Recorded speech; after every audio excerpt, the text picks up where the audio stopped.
eu l'accident qui a changé notre vie, ok? Là, je vais vous raconter dans tous les détails.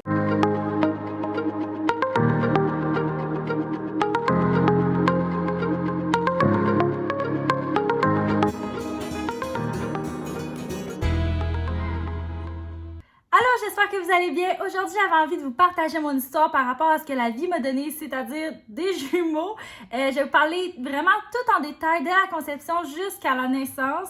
Puis aussi, je vais essayer vraiment de rendre la vidéo intéressante. Je vais ajouter des photos, vous allez voir comme des vidéos à travers tout ça. Fait que je pense que ça peut vraiment être le fun à regarder aussi. Je vais parler de la conception parce que pour moi, ça sort de l'ordinaire. À chaque fois que j'en parle, comme ça m'étonne à quel point c'est vraiment arrivé comme ça. Je vais vraiment vous parler de tout, là. Tu sais, mettons comment les gens ont réagi quand on leur a annoncé que c'était des jumeaux. Comme tous les détails de la grossesse jusqu'à aller à la naissance. En tout cas, je vais vous parler vraiment de toute l'histoire. Puis la semaine prochaine, je vais vous parler de la naissance jusqu'à aujourd'hui, c'est-à-dire jusqu'à temps qu'elle ait 2 ans. Alors, on va dans la vidéo, je vais vous raconter tout ça. On va commencer en mars 2019. C'est à ce moment-là que j'ai débuté une nouvelle relation. Je venais de sortir d'une longue relation, puis je suis vraiment tombée rapidement en couple. Sans le vouloir, les choses se sont faites rapidement avec cette personne-là. On a commencé à habiter ensemble vraiment rapidement. Donc, en très peu de temps, on connaissait les habitudes de l'autre. Ça a vraiment été rapide. Même si je voulais pas nécessairement, vu que je venais de sortir d'une longue relation, je voulais pas aller trop vite, mais ça s'est fait vraiment tout seul à ce moment-là. Justement, à l'été 2019, on est allé en Gaspésie parce que moi, je viens de la Gaspésie, si vous ne saviez pas. Fait que je suis allée voir ma famille en Gaspésie, puis lui, il est venu avec moi. Fait qu'on a fait un petit voyage en Gaspésie. C'était bien le fun. Je vais vous mettre des photos. Mais avant le voyage, j'avais une Toyota Yaris qui avait presque rendu l'âme. Fait que je suis allée me louer une auto. C'était vraiment ma première auto neuve, là, que, tu sais, c'était pas vraiment moi parce que c'était comme loué, sauf que pour moi, tu sais, c'était ma première auto neuve, fait que j'étais vraiment contente de ça, puis c'était avec cette auto-là qu'on est allé en Gaspésie aussi. Plusieurs semaines après la Gaspésie, donc mettons en juillet, on écoutait un film avec ma soeur, c'était Monsieur Boule de Poil, je sais pas si vous connaissez, mais ça m'a tellement donné le goût d'adopter un chat. Fait que c'est à ce moment-là qu'on a décidé d'adopter un chat, même si je suis super allergique, puis mon chum aussi était super allergique.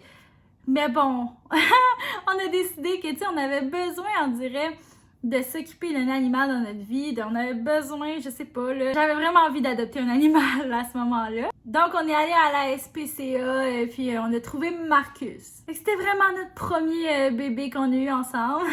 Suite à ça, on était dans notre 3,5. Puis là, on a commencé à s'acheter des choses. On s'est acheté un divan, on s'est acheté une table. Tu sais, on commençait à s'équiper parce que si ça allait bien nos affaires, fait qu'on s'est acheté des choses ensemble. Fait que tout ça, c'était vraiment à la fin juillet, début août. Mais rendu à la fin août, il y a eu l'accident qui a changé notre vie, ok? Je vous raconte ça, c'était le 25 août, ok? Là, je vais vous raconter dans tous les détails. Mais c'est parce que je pense que c'est nécessaire, là. En tout cas, je vous raconte. Le 25 août, moi et mon chum, on s'est vraiment saoulés. On s'est fait d'une soirée, puis on a bu de l'alcool, là. Ça coulait à flot. On a passé une super soirée. Il s'est passé ce qu'il y avait à se passer, vous savez. Bon, là, c'est un peu de détail, vous pouvez skipper si ça vous intéresse pas. Parce que on a comme entendu un son bizarre pendant l'acte. On était un peu sous, là, fait beaucoup sous, en fait. Fait que, tu sais, le bruit, on n'a pas plus fait attention. On dirait qu'on savait qu'il y avait quelque chose, on a regardé, mais ça avait tout l'air correct. En tout cas, on s'est vraiment pas fié au bruit. On a terminé ce qu'on avait à faire, puis on s'est couché, on a dormi. Le lendemain matin, on s'est réveillé, puis tu sais, quand t'es comme hangover, on dirait que tu te rappelles des brides dans ta soirée qui s'est passée. On dirait que tu t'essaies de te remémorer ta soirée. Je sais pas si vous faites ça, mais moi, en tout cas, à chaque fois que je me réveille après que j'ai vraiment bu, je suis comme, bon, qu'est-ce que j'ai fait la veille? Mais là, je me suis souvenu qu'il y a eu un bruit pis tout, pis que ce bruit-là, il me faisait penser à un condom qui avait pété, mettons. Fait que là, j'ai dit à mon chum, genre, va voir des poubelles le condom. Puis il est allé, puis il a regardé, pis c'est là qu'on a vu. Le condom était pété. On utilisait vraiment tout ça. Moi, je prenais pas de contraception à ce moment-là. autre que le condom. Fait que, tu sais, j'utilisais vraiment toujours le condom. Je vous le dis, là, le condom était vraiment pété. Je vais vous montrer la photo. Mais non, c'est pas vrai. Inquiétez-vous pas avec ça, là, c'est une joke. Bon, fait que là, je me suis dit, bon, le condom a pété. Tu sais, c'est la première fois que ça m'arrive dans ma vie. Fait que je suis comme, bon, je m'en fais pas trop avec ça. Mais là, tu sais, tu y penses, hein, tu te dis, ben, le condom a pété, il y a peut-être une possibilité que je tombe enceinte un moment donné. Fait que là, je m'en vais regarder mon téléphone, puis j'utilise l'application Flow. Tu sais, si vous savez pas, c'est une application que tu mets tes règles, tu peux voir ton ovulation, puis tu peux mettre tes symptômes de règles, puis tout. Fait que là, on est rendu le 26 août. Puis quand j'ai regardé l'application, ça me disait que j'étais la journée après mon ovulation. J'étais comme... OK. Fait que ça veut dire que la veille, j'étais dans mon ovulation, genre. Là, j'étais comme, genre, c'est quoi les chances que le condom pète puis je sois dans mon ovulation, genre. En tout cas, ça peut arriver, là. Mais j'étais comme, tu sais, il y en a tellement qui essayent puis que ça marche pas, puis tout, je suis comme, tu sais, il y a des fortes chances que je sois pas enceinte, là, on s'entend. Mais comme au début septembre, j'ai commencé vraiment à avoir mal au sein, vers comme le 2-3 septembre, le café, il me levait le cœur, puis moi, j'adore le café, vous savez. Mais tu sais, quand tu peux avoir des chances de tomber enceinte ou quand tu penses que t'es enceinte, tu sais, on dirait que dans ta tête, ça te crée des symptômes. Fait que, tu sais, je me suis dit, c'est juste dans ma tête. Mon chum, il était vraiment sûr que j'étais enceinte. Genre, il était comme, c'est sûr que t'es enceinte. Moi, j'étais comme, ah, ben non, là.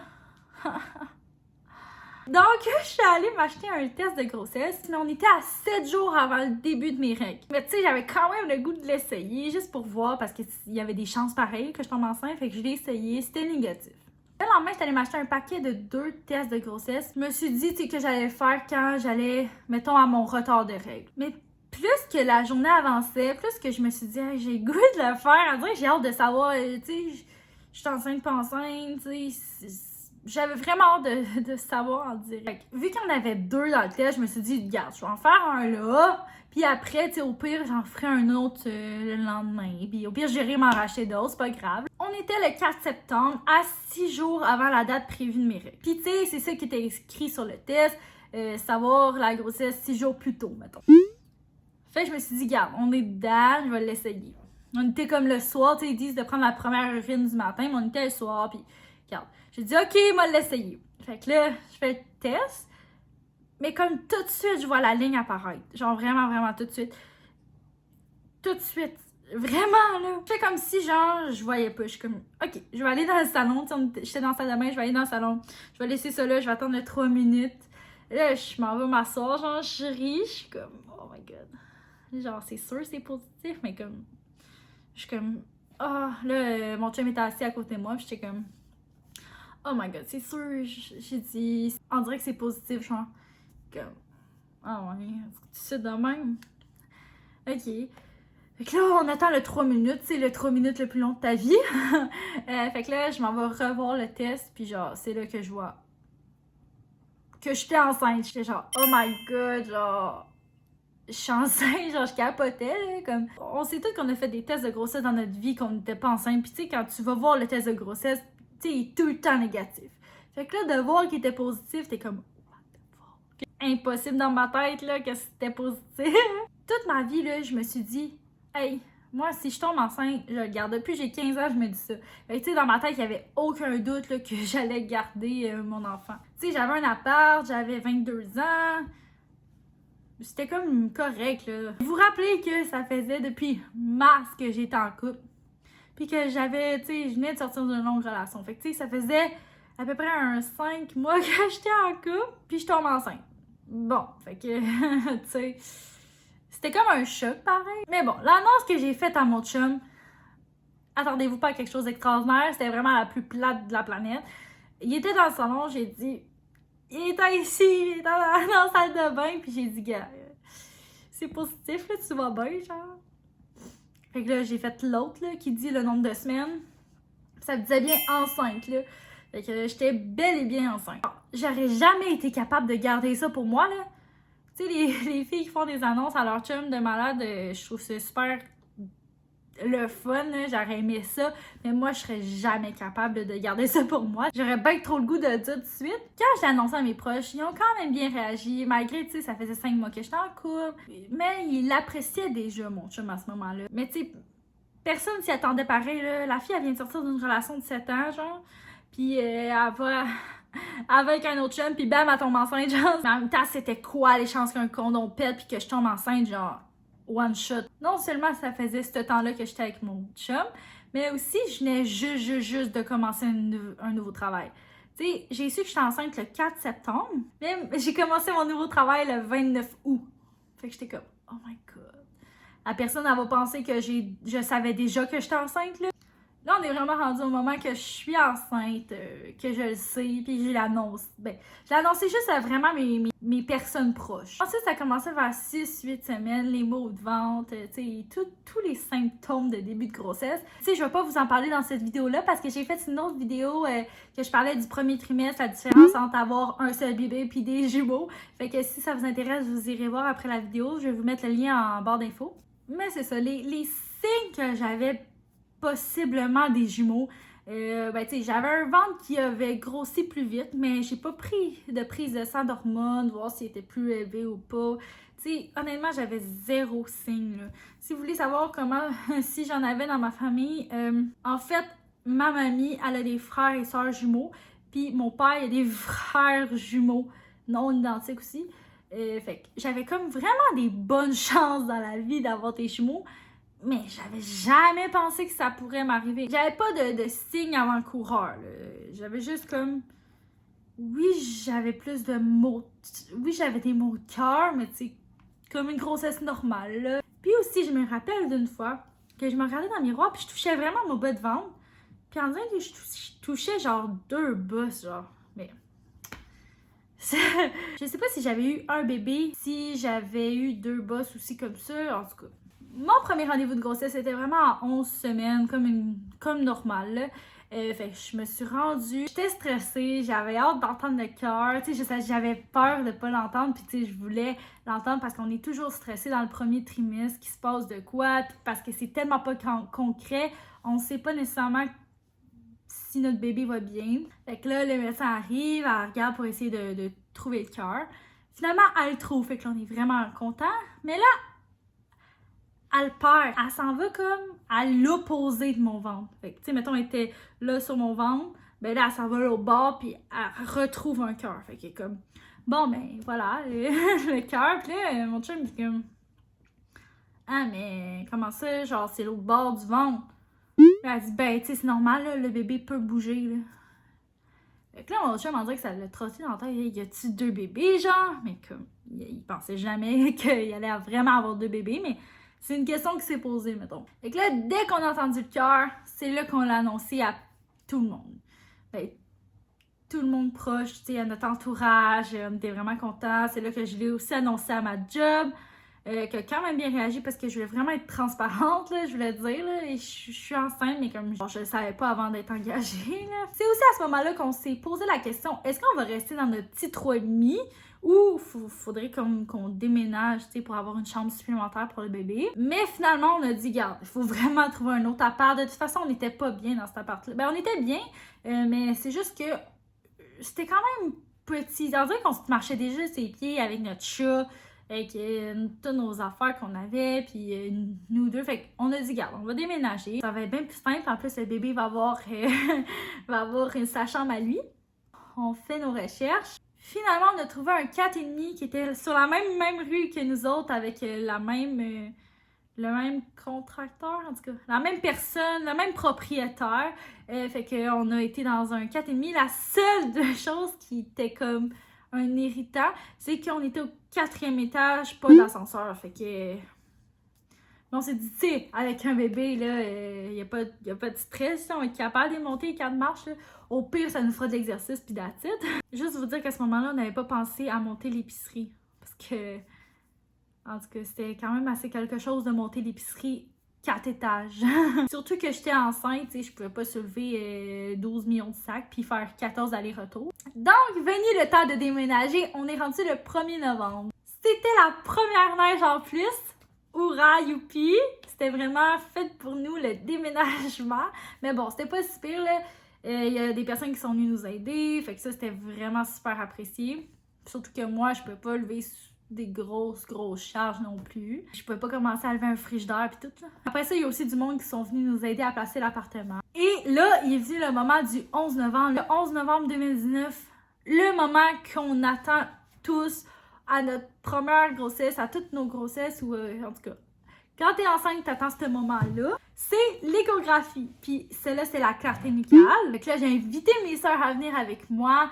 Puis aussi, mon chum est venu. À ce moment-là, tout le monde pouvait être là. C'était génial. Mais tu sais, t'as tout le temps quand même un petit stress, une petite peur avant la première échographie parce que tu te dis, genre, je veux juste savoir que mon bébé va bien. Tu sais, je veux juste qu'elle me dise que mon bébé va bien. Je pense qu'on se reconnaît toutes là-dedans. Et là, on se rend là, on se fait appeler, puis tout. Et là, la technicienne, après genre 2-3 minutes, elle est comme, il y en a 2. Là, mon chum, il dit genre, quoi? 2 bras, genre? Moi, je suis comme, hein? Genre, de quoi qu'elle parle, là? Je suis comme, oh my god, mais c'est sûr que tu me niaises, là. C'est sûr que tu me fais une blague, là. C'est sûr que c'est une joke. Elle est comme, genre, ben là, je te ferai pas de blague là-dessus. Je suis comme, ah ben non, je sais, là, mais comme, genre, quoi? J'en reviens pas, là. Oh my god, j'en reviens pas. J'en reviens pas. J'arrêtais pas de répéter ça, genre, j'en reviens pas. Genre, j'en revenais pas. Elle nous explique un peu, genre, quel type de jumeaux que j'ai. Fait que là, moi, j'ai des jumeaux non identiques, des Didi, on appelle ça. Je vais pas embarquer comme dans les types de jumeaux, sinon ça serait comme trop long. Fait que là, elle nous a aussi prédit le sexe. Elle a dit, oh, ben, je suis sûre à 90%, ça va être un gars puis une fille. Elle avait raison. On est sortis de là, mais genre, on capotait, là, genre, tout le monde en revenait pas. Oui, on avait eu comme des petits signaux, mais comme on était très loin de s'en douter. Là. On a commencé à comme appeler notre famille, le dire. Genre, on pouvait pas garder ça pour nous autres. Là. On s'est aussi dirigé vers l'école à ma mère. Elle travaille dans une école pour lui faire l'annonce. Rendu là, on lui montre les photos d'échographie. Puis on met la photo des 2 têtes, genre à la fin. Fait que là, elle regarde les photos d'échographie. Oh, trop cute. Puis genre, à la fin, comme... 2! Il y en a 2, genre! Capoté, à brailler, en tout cas. Plein de réactions comme ça. Fait que là, justement, annoncer que c'est des jumeaux, c'est comme... Genre, une deuxième annonce qu'on devait faire aux gens. On avait déjà annoncé que j'étais enceinte, mais là, il fallait que j'annonce que j'avais des jumeaux. Fait que là, je veux juste vous mentionner le fait que après 5 mois de couple, le cordon a pété, puis je suis tombée enceinte de jumeaux. Genre, c'est quoi les chances dans la vie? Je sais pas, là, mais comme, j'en reviens pas encore. Aujourd'hui, là, quand ils ont 2 ans, j'en reviens pas. Puis c'est à ce moment-là aussi qu'on a réalisé qu'on était vraiment content d'avoir déménagé dans un 4,5, un 3,5 avec des jumeaux. Ikeno! Fait que là, on était super contents à ce moment-là. Tu sais, ça l'aurait vraiment pas fait, là. À mon prochain rendez-vous du médecin, elle m'a dit, regarde, on peut plus te suivre ici, il faut te suivre à la clinique Gare. Tu sais, la clinique des grossesses à risque, parce que quand t'es enceinte de jumeaux, t'es considérée comme une grossesse à risque automatiquement. Et aussi, vu que t'es enceinte de jumeaux, tu vas arrêter de travailler plus tôt. C'est juste comme par précaution, vu que c'est une grossesse à risque. Alors, à ce moment-là, je me suis dit dans ma tête, OK, faut encore que je reparle à mon employeur. Déjà qui était fine comme d'avoir accepté que j'étais genre enceinte full rapidement. Mais en plus de ça, il faut que j'annonce que c'est des jumeaux, genre, puis qu'il faut que j'arrête encore plus tôt. Et j'avais peur encore plus, là. Tu sais, déjà que ça fait dur, là, d'annoncer à ton employeur après 3 mois de travail que t'es enceinte de 3 mois. Mais en plus de ça, il faut que genre t'annonces que c'est des jumeaux puis que tu dois partir encore plus tôt. Finalement, la personne, elle a super bien accepté, fait que ça m'a fait plaisir. Ce qui était fun aussi avec ce travail-là, c'est que j'étais gérante, fait que je faisais mon horaire par moi-même. Fait que c'était vraiment pratique pour les rendez-vous. Je pouvais comme faire mon horaire en fonction de mes rendez-vous. Et on sait toutes que j'en avais en tabarouette. Quand t'as des jumeaux, t'as beaucoup de rendez-vous. Tu sais, juste quand t'es enceinte, t'as des rendez-vous, mais encore plus quand t'as des jumeaux. Ensuite, tu sais, comme je continue à travailler, mais travailler debout, ça me donnait des maux de dos, là. Mais surtout que, genre, enceinte de jumeaux à la base, juste enceinte tout court, j'ai des maux de dos incroyables. Fait qu'enceinte de jumeaux, on dirait que c'était vraiment pire, là. J'avais juste comme 3 mois, puis j'avais toujours mal dans le dos. Tellement qu'à chaque fois que je revenais chez nous, je devais me mettre un sac magique dans le dos, là. C'était vraiment intense. Bon, maintenant, on se transporte au moment que j'ai 17 semaines. J'ai un autre rendez-vous à la clinique Gare. Je pensais que c'était un rendez-vous de suivi normal, mais finalement, elle m'a fait une échographie, puis elle nous a confirmé qu'on allait avoir un gars puis une fille. Fait que là, j'étais super contente, mais ce que je regrette vraiment de cette grossesse-là, c'est que j'ai pas fait de gender reveal vraiment, là. Tu sais, genre, quand on savait vraiment le sexe, là, j'ai pas fait de gender reveal. Fait que ça m'a comme... genre, j'ai vraiment regretté de ça. La seule annonce qu'on avait faite, c'est quand on avait eu la prédiction, on avait acheté des pyjamas, un pyjama de gars puis un pyjama de fille avec des petites pantoufles, puis on les avait emballés, puis j'avais fait déballer ça à mes parents. Justement, j'ai la vidéo, fait que je vais vous montrer. C'est quoi?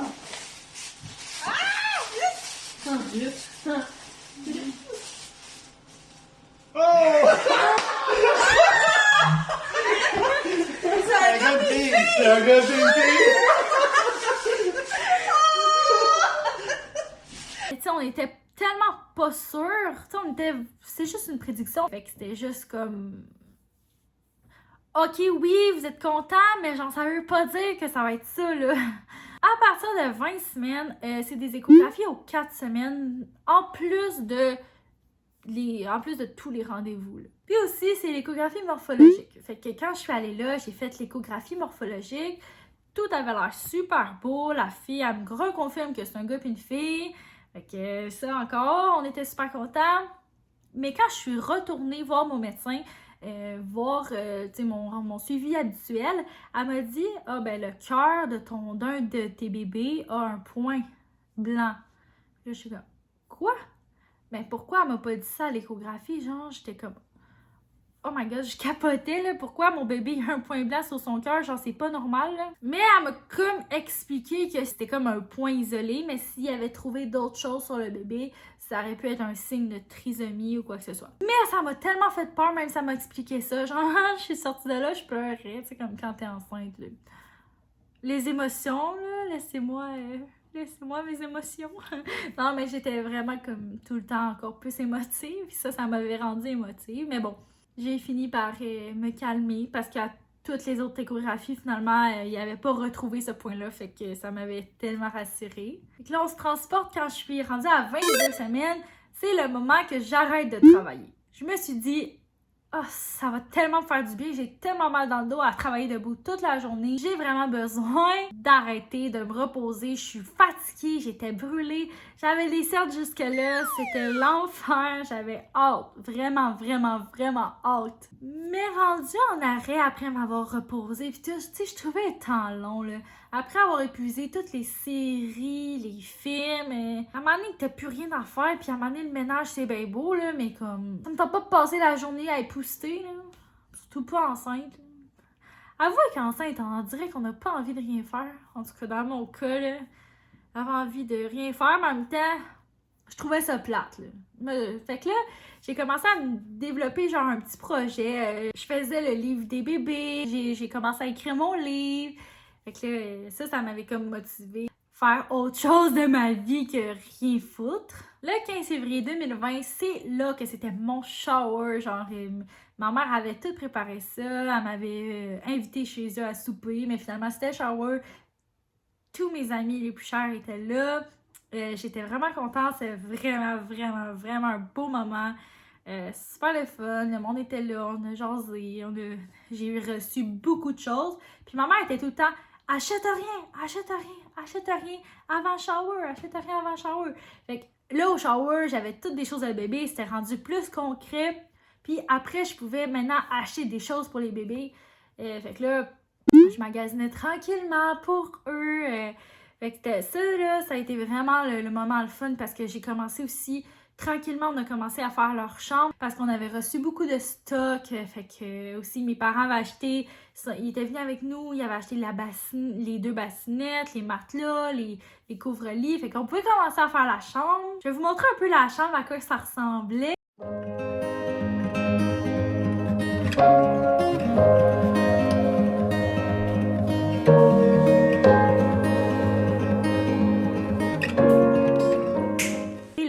arrivé le 13 mars 2020. La date que je pense que tout le monde va se rappeler. C'était le confinement total. On pouvait plus rien acheter. Genre moi, j'avais juste eu comme un mois là pour acheter du stock. Mais là, il fallait tout acheter en ligne. Puis moi, genre, acheter en ligne, c'est vraiment pas ma vibe. Là. Genre, il faudrait que je commence sûrement parce que c'est comme l'avenir. Mais moi, j'aime pas ça, acheter en ligne. Pour moi, c'était genre une grosse déception, là. Je trouvais le temps long, là. Il y avait rien à faire, là. Tu sais, cloîtrer tout le temps chez vous, là, rien à faire. On s'en rappelle, là. En plus, j'étais enceinte. Puis là, rendue à 30 semaines, j'étais rendue un ogre, OK? Je mangeais, là. J'avais tellement faim, tu sais, quand, je sais pas, enceinte de jumeaux, là, j'avais faim. Je mangeais comme une grosse plaque à cuisson, là. Je me mettais le nombre de tacos que je voulais sur la plaque à cuisson.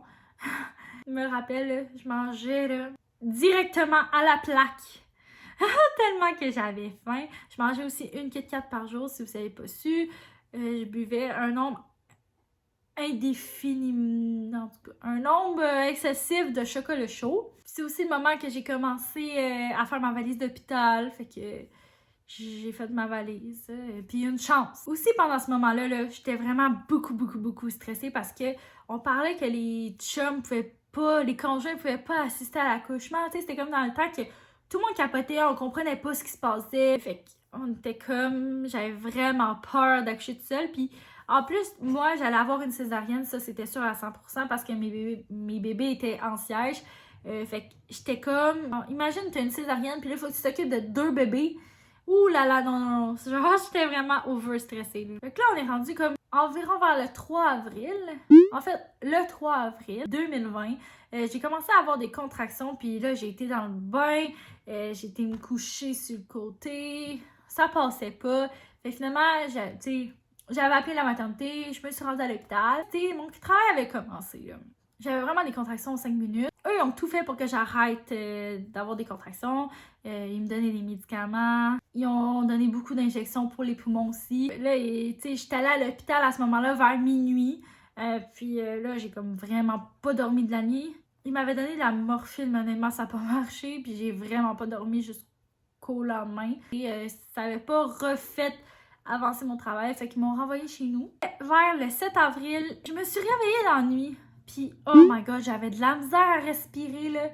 Genre, j'étais sûre que j'avais le COVID, là. Je te dis, tu sais, on parlait à ce moment-là que c'était genre des gros problèmes respiratoires. Puis là, moi, j'avais de la misère à respirer solide, là. Fait que là, j'ai comme appelé la maternité. Ils m'ont dit, OK, go, viens-t'en. Mais rendu à la maternité, tu sais, ils sont arrivés, puis ils sont comme, oh my god, elle a le COVID, c'est sûr.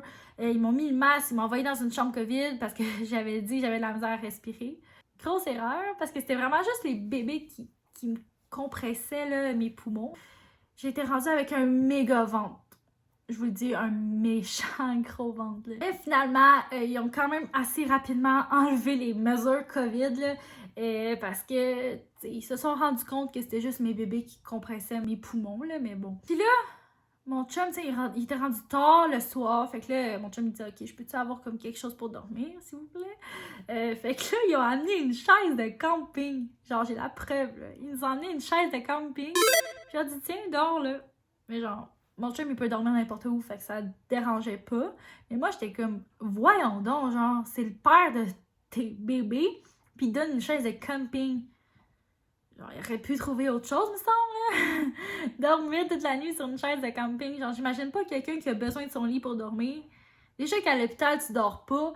Imagine-tu sur une chaise de camping? Finalement, après comme tout ça, après m'avoir donné des médicaments encore, puis à ce moment-là, il m'avait donné un médicament là, qui m'avait tellement, genre, gelé tête, là. Genre, on dirait qu'en tout cas, ça m'avait mis bizarre, là. Même la pédiatre était venue à notre chambre, puis genre, j'avais posé des questions, mais ça avait vraiment pas d'allure, mon chum il a dit, là. Fait qu'en tout cas, c'était bien drôle. Mais finalement, comme tout s'était arrêté, puis ils m'ont retourné encore à la maison. Le 14 avril 2020, là, c'était le moment que j'allais à mon rendez-vous de suivi habituel. Puis quand j'étais arrivée, ils m'ont pris ma pression, puis ils ont trouvé que ma pression était vraiment trop élevée. Fait qu'ils m'ont envoyée à l'étage de la maternité pour qu'ils me fassent des tests pour la pré-éclampsie. Ils me font les tests, là. Mon chum, lui, c'était lui qui était venu me porter, là. Fait que je l'appelle, je suis comme, ben, ils me font des tests, là, fait qu'attends. Finalement, ils viennent me voir, c'est comme, là, t'as de la prééclampsie, fait que là, on va devoir comme te garder. Là, mon chum, il retourne chez nous, il va rechercher du stock, il revient, on est encore hospitalisé à l'hôpital, fait que là, il nous envoie vraiment une chambre. Nous, on pense qu'on va ressortir. Non, ma belle, tu vas pas ressortir. On est à l'hôpital, puis là, ils nous ont dit, garde, on va voir le lendemain que ça dit. Fait que là, le lendemain, ils arrivent, ils sont comme, ben là, ça t'arrête pas ta haute pression, on peut pas contrôler ça. Fait que là, il faut contrôler ça à l'hôpital. On va devoir t'hospitaliser jusqu'à temps que t'ailles ta césarienne. On va planifier le 1er mai. Mais là, je vous rappelle qu'on est le 14 avril. Fait que là, ils me disent, oh, on va t'hospitaliser jusqu'au 1er mai. Genre, j'étais comme, oh my god. Genre, déjà que j'étais au bout de ma vie enceinte, t'imagines au bout de ta vie enceinte à l'hôpital. Au moins, je me suis dit, regarde, je vais ressortir avec mes bébés de l'hôpital. C'est mieux d'être là, puis en santé, tu sais, géré par des professionnels que d'être à la maison, puis qu'il arrive de quoi, là. Fait qu'on comprend ça. Tu sais, j'ai aussi pensé à mon chat là-dedans. Je me suis dit, il peut pas rester seul tout ce temps-là, là. Là, j'ai demandé à ma mère. Ma mère a dit, ben, on va aller s'en occuper. Fait que là, c'était eux qui s'en occupaient. On n'avait pas le droit de sortir de la chambre. Mais mon chum, il a réussi à avoir une autorisation le 18 avril 2020. Parce qu'on n'avait plus de linge. On pensait pas qu'on allait être hospitalisé autant de temps. Fait que il y a eu une autorisation pour sortir. Il pouvait même pas aller à la cafétéria. C'était vraiment les personnes qui la ramenaient le lunch. Puis le lunch, c'était une sandwich. Fait que là, il pensait manger des sandwichs midi soir, mais tu sais, il était quand même faim parce que des fois, il apportait des repas chauds. Mais tu sais, imagine un père qui doit manger des sandwichs midi soir, genre. C'est comme... Puis on a quand même eu beaucoup de chicanes avec des infirmières, là. En tout cas, je pense que la vidéo va être trop longue si j'en parle, mais si ça vous intéresse, vous pouvez le dire dans les commentaires, là. Mais on a eu quand même beaucoup de choses avec les infirmières, tu sais. On était au début de la pandémie, fait que tout le monde était bien sénère, bien stressé, fait que je peux comprendre, mais en tout cas, c'était quand même quelque chose. Et surtout, j'étais au bout de ma vie en plus. J'étais tellement écœurée d'être enceinte. Quand j'étais dans le lit, ça me faisait vraiment mal me retourner. Mon ventre était tellement énorme. Vous allez le voir en photo, là, c'était incroyable. Puis j'avais tellement mal. J'étais tannée d'être enceinte. Je suppliais mon médecin. J'ai dit, s'il vous plaît, pouvez-vous me déclencher avant? Genre, je suis plus capable d'être enceinte. Genre, j'étais au bout de ma vie, là. Ouf, quand t'es écœurée d'être enceinte. Puis tu sais, j'étais juste à 35 semaines, là. J'étais déjà tannée. Ben, j'étais tannée depuis 30 semaines. En tout cas, je vais parler que là, le 18 avril, mon chum, il peut sortir, il y a une autorisation. Fait qu'il va à la maison chercher du linge, prendre une douche. Fait que là, il revient. Mais là, le gardien de sécurité, il veut pas le laisser entrer, genre, il pense que c'est mon père. What the fuck, mon chum, il ressemble pas du tout à quelqu'un de vieux, là, genre, vraiment pas, là.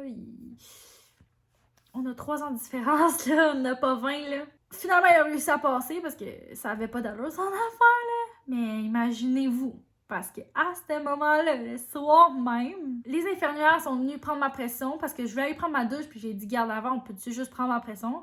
Ils ont pris la pression, puis ils ont dit, ils ont appelé le médecin tout de suite, le médecin est venu, ils ont repris ma pression, genre, la médecin capotait. Puis quand un médecin capote, genre, il faut que tu capotes aussi, là, genre, il y a quelque chose qui va pas. Puis là, ils ont essayé de me donner des médicaments pour baisser ma pression, puis tout.